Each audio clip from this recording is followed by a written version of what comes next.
Pemirsa, misteri kematian diplomat muda Kementerian Luar Negeri Arya Daru Pangayunan akan segera terungkap. Pasalnya, pemeriksaan uji laboratorium forensik telah rampung dan hasilnya akan diumumkan hari ini. Kita akan membahasnya bersama dengan Kasubit Penmas Polda Metro Jaya AKBP Ronald Simanjuntak dan kriminolog Hanifah Hasna. Kita akan ke Pak Ronald terlebih dahulu. Pak Ronald, selamat pagi. Bu Hanifah, selamat pagi. Pagi Mbak Valeri, pagi Pak Ronald. Pagi, baik Pak Ronald, saya akan bertanya terkait dengan gelar perkara hari ini. Siapa saja yang akan terlibat? Apakah akan turut menghadirkan saksi ahli? Apabila sesuai rencana pagi ini saksi ahli akan hadir. Ya, saksi ahli akan hadir baik dari psikologi forensik, digital forensik, kemudian dari dokter forensik, kemungkinan juga Inavis, kemudian kita mengundang juga Kompolnas, dan kemungkinan akan diundang juga Komnas HAM, dan yang pasti nanti pada saat gelar kita dari Direktorat Kriminal Umum mengundang dari kantor tempat korban berdinas, yaitu Kemenlu. Baik Pak, mengapa kehadiran dari saksi ahli ini menjadi penting? Ya, jadi gini Mbak,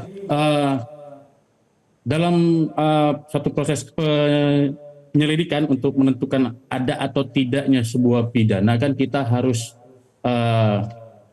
betul-betul suatu gambaran yang lengkap, yang pasti, yang lengkap. Jadi untuk melengkapi semua beberapa titik puzzle yang hilang itu, pertanyaan-pertanyaan yang masih banyak sekali harus dijawab. Ya, jadi kita membutuhkan keterangan-keterangan ahli. Jadi nanti yang berbicara adalah alat-alat bukti yang ditemukan oleh penyelidik baik di TKP di dalam kamar, di dalam kotak sampah maupun di rooftop Kemenlu. Jadi nanti semua alat bukti itu akan berbicara untuk menjelaskan apa yang terjadi dan fakta apa yang terjadi semua pada korban ADP. Demikian, Mbak. Baik, Pak Ronald tadi menyebutkan kehadiran saksi ahli ini menjadi penting untuk membuat terang suatu tindak pidana, apakah ada atau tidaknya tindak pidana. Tapi kita semua tahu hingga saat ini ponsel masih belum ditemukan. Seberapa penting keberadaan ponsel ini untuk bisa membuat terang suatu tindak pidana? Sebenarnya kita tidak boleh mengabaikan hilangnya ponsel tersebut. Namun dalam pembuktian dari forensik cyber itu bisa ada penggantinya dari handphone yang hilang tersebut, walaupun tidak sesempurna data-data atau informasi-informasi yang dibutuhkan dalam handphone atau device yang hilang tersebut. Tapi penyelidik menyampaikan kepada kami bahwa dengan belum ditemukan handphone tersebut bukan menjadi kendala terhadap penyelidik untuk mengungkap fakta apa yang terjadi terhadap korban ADP. Cuma memang membutuhkan waktu yang agak lebih panjang untuk penyelidikannya dan membutuhkan keterangan-keterangan ahli dan membutuhkan seluruh alat bukti untuk mendukung nanti fakta ini yang sebenarnya terjadi terhadap korban ADP. Tapi Pak Ronald, sebenarnya kan isi dari handphone itu tidak hanya isi chat saja. Ada foto, ada video, ada dokumen yang tersimpan di dalamnya. Mengapa polisi tidak mencari aja handphone secara fisiknya? Dan bukankah isi informasi lainnya yang terdapat dalam handphone itu menjadi penting, Pak, untuk pengungkapan kasus ini? Hingga pada saat hari ini, penyelidik tetap berupaya untuk menemukan di mana keberadaan device handphone tersebut, yaitu device handphone Samsung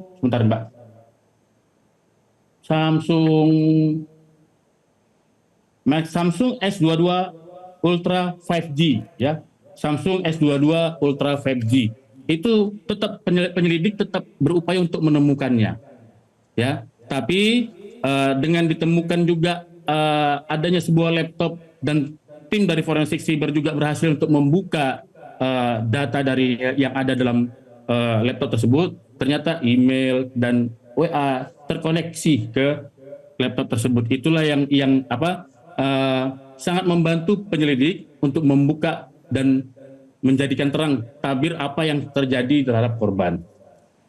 Tapi apakah sejauh ini penyidik sudah meminta izin untuk mengakses data dari perusahaan handphone terkait dengan backup-backup dari dokumen yang tersimpan di handphone yang masih hilang tersebut?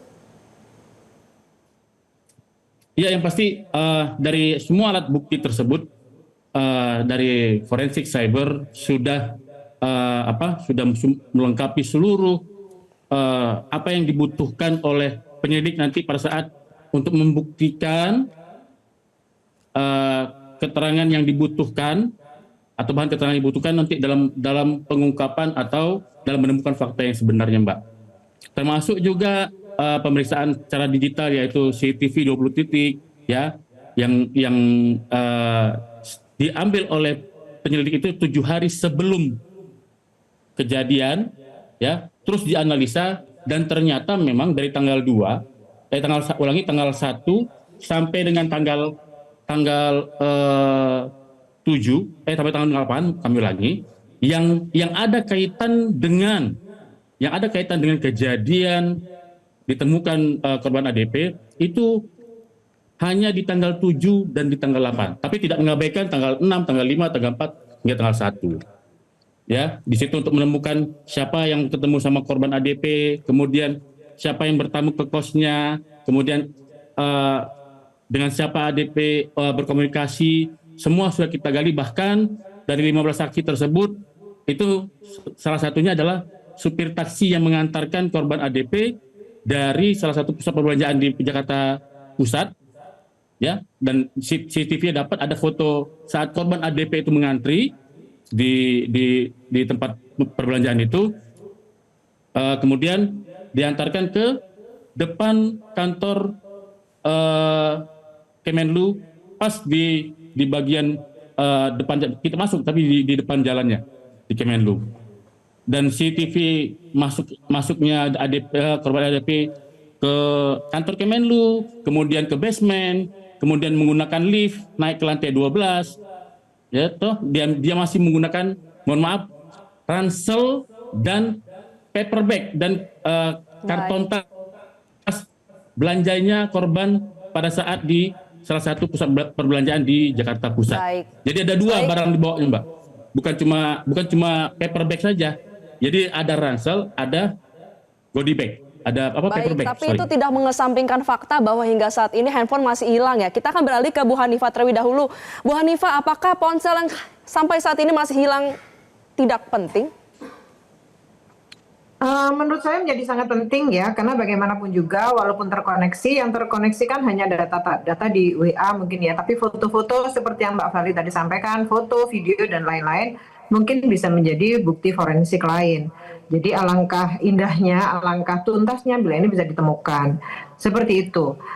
Terkait dengan aktivitas-aktivitas yang lain, itu juga akan melengkapi, karena bagaimanapun juga ini kita harus sedang merekayasa atau mengambil narasi. Sebetulnya narasinya seperti apa, dan dengan pengumuman yang akan dilakukan oleh pihak kepolisian hari ini sebetulnya akan membuka celah, informasi yang lebih baik kepada masyarakat, sehingga masyarakat yang selama ini menduga-duga dan sering menggunakan kata jangan-jangan, di mana kata jangan-jangan itu menjadi asumsi liar di masyarakat, semoga hari ini bisa terpecahkan.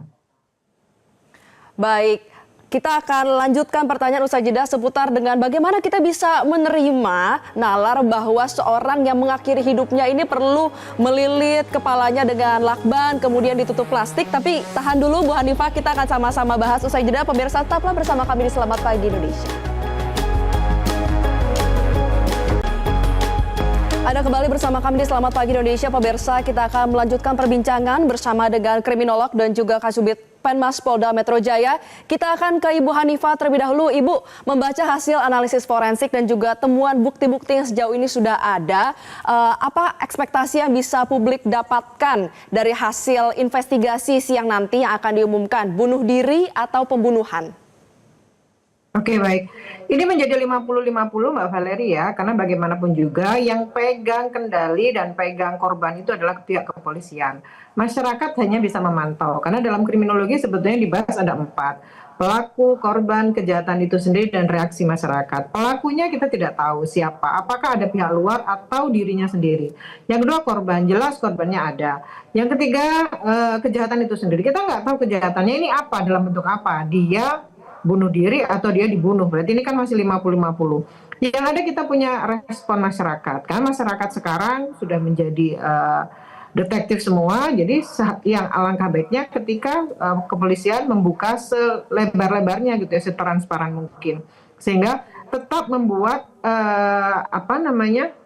nama baik kepolisian tetap terjaga dengan baik, karena dinamika di luar itu adalah masyarakat sudah merasa bahwa kepolisian sudah terlalu lama, atau mereka menganggap bahwa kepolisian hanya ingin menuntaskan tapi tidak mengungkapkan. Nah, karena sekarang ada Pak Ronald di sini, harapannya nanti jam 10 ini semuanya menjadi terbuka. 50-50 ini menjadi seperti apa? Apakah arahnya ke pembunuhan atau arahnya bunuh diri? Demikian Mbak Valerie. Ya Bu Hanifah, tapi lazimkah seorang mengakhiri hidupnya dengan melakban, kemudian dengan plastik, kemudian dengan lakban, dengan secara terlilit, begitu rapih dan juga begitu tepat seperti itu ya, untuk melakukan aksi bunuh diri?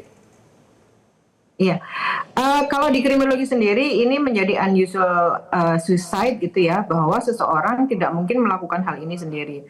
Karena kita melihat bagaimana lilitannya, seberapa rapi, seberapa kuat. Gitu ya, karena pada beberapa saat ketika dia kehilangan oksigen, dia akan mengaktifkan reptilian brain yang membuat dia akan merespon secara otomatis. Nah, ketika dia merespon secara otomatis, yang terjadi adalah gerakan-gerakan yang asimetris. Ini berbeda dengan temuan di lapangan bahwa korban itu sangat simetris dan dengan ditutup rapi. Biasanya korban-korban yang tertutup rapi itu pelakunya adalah seseorang yang masih memiliki hati, sehingga dia akan memberikan penghormatan terakhir dengan menutupkan dengan cara yang sangat-sangat baik. Nah, ini yang harus kita ketahui, apakah memang yang beredar yang terjadi itu demikian atau ada penemuan-penemuan yang lain, karena beberapa hari ini kepolisian tiba-tiba menyatakan bahwa itu tidak hanya lakban tapi ada plastik, sementara sebelumnya tidak demikian. Nah, kalau dengan dua benda ini berarti kan lebih membutuhkan keterampilan si pengguna ini. Kalau kita menyampaikan ini digunakan oleh ADP, ini pasti keterampilan yang sangat-sangat luar biasa. Seperti itu Mbak Valerie. Ya, kita juga berbicara mengenai tas, bukti tas yang ditinggalkan di tangga darurat Ibu di lantai 12. Apakah ada sinyal yang ingin disampaikan oleh Arya Daru dengan meninggalkan sebuah tas berisi rekam medis di tangga darurat?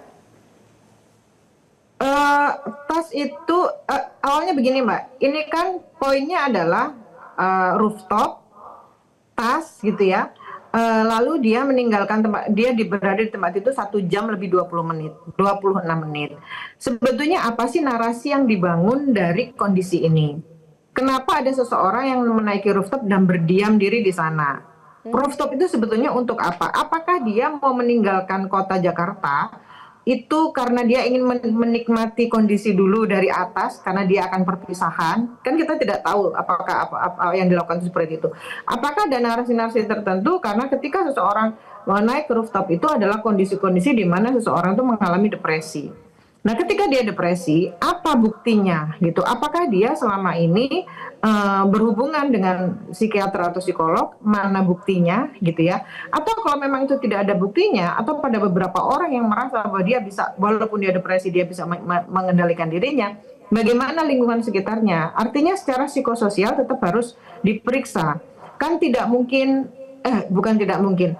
Ada kemungkinannya besar ketika temannya atau keluarganya itu mengetahui perubahan-perubahan dalam kehidupannya. Sehingga ini yang harus kita lihat. Terkait dengan tas yang disimpan di lantai 12, yaitu di bawah rooftop tadi, berarti apakah ada narasi-narasi tertentu yang akan membuat alibi yang sudah dipersiapkan sehingga korban ini seolah-olah punya masalah mental. Baik, Bu Hanifah, kita akan beralih ke Pak Ronald. Bapak, hingga saat ini nampaknya belum ada satu statement pun dari pihak kepolisian untuk mencari pelaku atau terduga pelaku. Apakah ini menjadi sinyal bahwa memang penyidik meyakini Arya Daru ini bunuh diri? Mohon maaf Bapak, belum di-unmute. Sorry. Sebelum kita menetapkan seseorang menjadi tersangka atau pelaku, kita kan harus dari penyelidik harus bisa menentukan dalam penyelidikannya ini adalah suatu rangkaian tindak pidana atau bukan, dengan mengumpulkan minimal 2 alat bukti dari pasal 184 KUHP ya, untuk meyakinkan nanti jaksa dan hakim bahwa inilah suatu rangkaian perbuatan pidana, inilah tersangkanya, inilah alat buktinya, ya toh, ini korbannya, ya. Jadi pada saat ini penyelidik Polda Metro Jaya, di Treskrimum Polda Metro Jaya fokus untuk mengumpulkan alat bukti untuk menentukan ini suatu perbuatan pidana atau bukan. Ya, ini suatu rangkaian tindak pidana atau bukan. Nah, setelah nanti misalnya ini adalah pidana, baru kita menentukan siapakah tersangkanya. Kenapa ini bisa terjadi? Nah, kalau bukan tidak pidana, kenapa kok seperti ini? Apa alasannya? Itu kan makanya kita membutuhkan beberapa lembaga, yaitu dari RSCM, terus Apsifor dari psikologi forensik, kemudian dari Dokpol, kemudian dari Inavis, ya, untuk nanti